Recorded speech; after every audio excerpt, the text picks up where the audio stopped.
রোজা ইসলামের ৫টি মূল স্তম্ভের অন্যতম।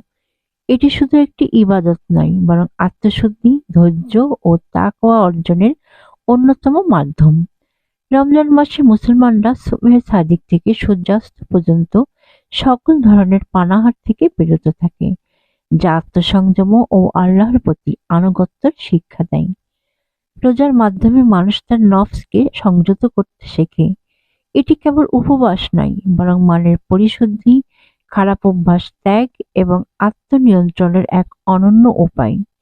বিজ্ঞানসম্মতভাবেও রোজায় রয়েছে অসংখ্য উপকারিতা। এটি দেহের বিপাক ক্রিয়া উন্নত করে, রোগ প্রতিরোধ ক্ষমতা বাড়ায় এবং মানসিক প্রশান্তি আনে।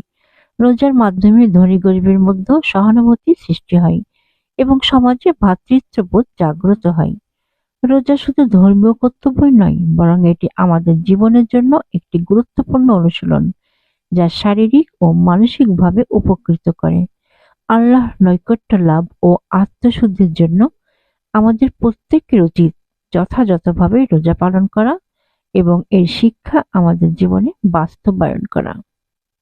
সুস্থতা মানে শুধু রোগমুক্ত থাকা নয়, বরং শারীরিক, মানসিক এবং আত্মিক প্রশান্তির একটি ভারসাম্যপূর্ণ অবস্থা। সোহানা ওয়েলনেস আপনাকে সেই ভারসাম্য খুঁজে পেতে সাহায্য করবে। সোহানা ওয়েলনেস সুস্থ এবং সুখী জীবনের জন্য আপনার সঙ্গী।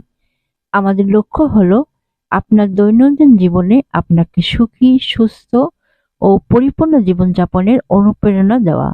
সোহানা ওয়েলনেসের সঙ্গে থাকুন এবং নিজেকে দিন আরো ভালোভাবে ভালো রাখার সুযোগ। আজ এই পর্যন্তই। আসসালামু আলাইকুম।